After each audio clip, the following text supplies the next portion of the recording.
আসসালামু আলাইকুম।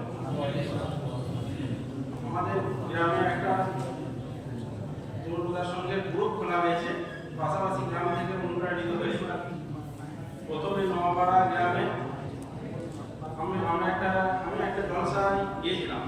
সেখানে এর বিষয় সম্পর্কে আইনুল হক হক্কানি কিছু বক্তব্য রেখেছিলেন।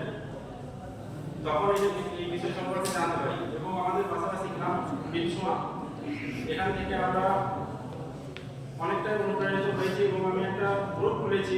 কাজ সেরকম কিছু করতে পারিনি, তবে ইনশাআল্লাহ এই সভাতে আসার আমার এটাই উদ্দেশ্য যে এখান থেকে কিছু জ্ঞান নিয়ে, কিছু শিক্ষা নিয়ে আমি আমাদের গ্রামে এই একটা সংগঠন চালু করব ইনশাআল্লাহ।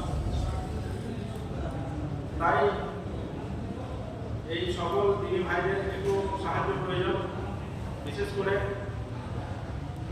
নানা রকম যে এগুলো চলছে আর কি, এগুলো সেই সম্পর্কে একটু ধারণা পেতে, যারা ধারণা দিয়ে আমাকে একটু সাহায্য করে।